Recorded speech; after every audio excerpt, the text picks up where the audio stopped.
For a typical episode of Stargate, if you wouldn't mind taking me through your process and how you would divide that work up, like from getting the script to execution to post-production.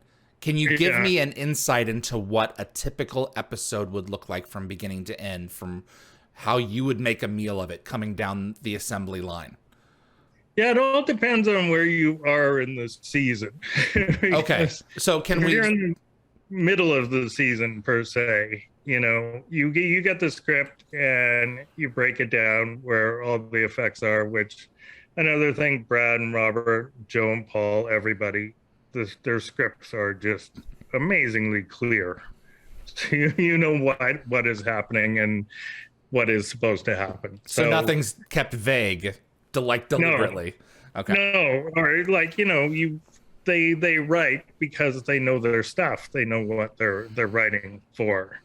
And then, you know, you break that down. There's, you know, a concept meeting with all the heads of departments. Then there's a visual effects meeting, which usually involves the production designer, the director of the episode, and whoever is producing that episode. And there's like tech surveys where you go on and walk all the sets with the director. And then you shoot the episode. It goes into director's cut, and then producer's cut, studio cut, and then you get a final cut.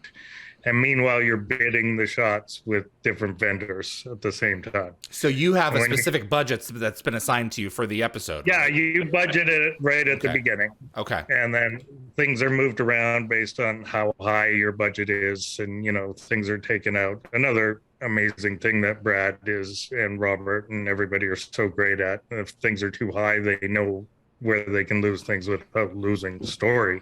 Right.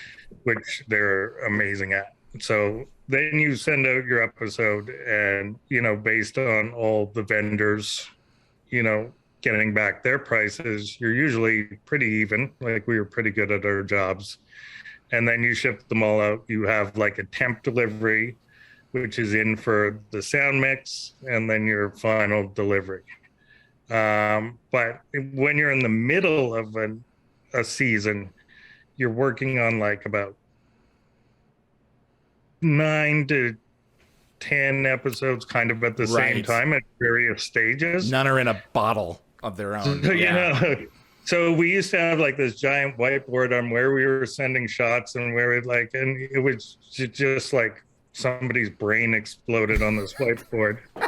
And I would look at it and say to Shannon, I go, we're either geniuses or we're like super lucky, because everything would fit in, fall into place perfectly. And we'd get the vendors who we wanted for different shows. And like, you know, you pick out who you think will do the best at certain type of effect. Right. And certain people focus on companies are better at landscapes than critters. Totally. You know? Absolutely. And some people are better at, CG creatures than other things. So some people got better at puddles, and, you know. Exactly.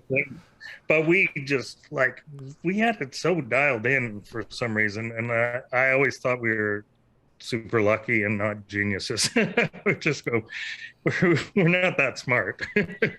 So then I have to ask, what, if you can recall, was or maybe one of the most, but hopefully, what was the single most expensive shot in this, in the episodes that you worked on?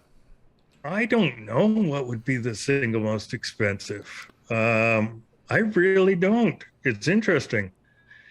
And one of the things we had was our in-house department, which we started, me and James and Michelle started in season 2 and 9.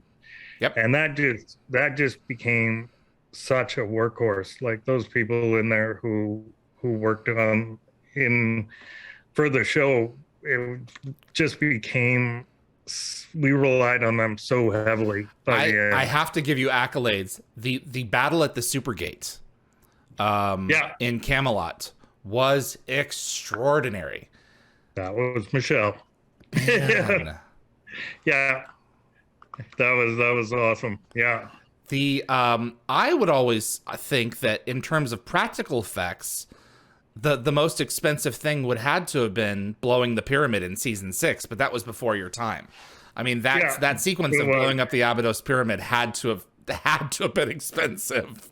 Yeah, there was always things that we would, especially with, you know, when you say the actors, but you look at everybody and what they've gone on to do is just insane. Like, you know, Martin Garrow is just, you know, the king of television now. Yeah, he is. And him during the Atlantis day, I loved him so much, and he would just, me too. He would just challenge us, because I think, and I can't remember what episode it was, but I remember him saying, "I'm going to write a minute-long shot." Visual effect shot. I was like, yes, this is First Strike. This is First Strike. It's the attack on the Asuran replicators, because they're building ships and you guys launch WMDs. Correct. It's the longest, still I think the longest sequence in a visual effects sequence in Stargate.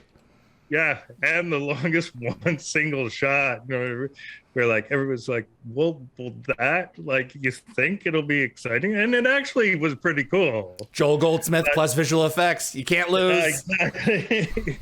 But it was so fun. Like, Martin would always come up with these things and just go, wow, like, you know, he would really push us, and it was always a challenge, but fun challenges. I remember we did McKay and Mrs. Miller, I think it was, with the two Rod and Rodney.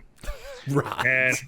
And that turned into be like, I think it was Martin Wood directed it. That's correct. Sure, but it was, it came out to be way more shots than we had planned, because it wasn't just a double over to Hewlett. It was Hewlett acting against Hewlett, because you saw the side of his face.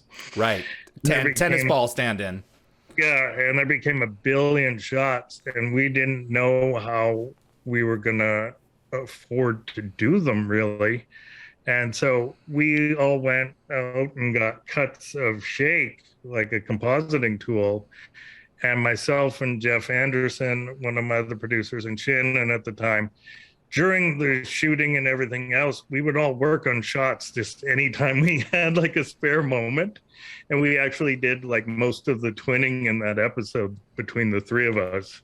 So that didn't even go out to any vendors. We were just like going, we got to do this for Martin. Right.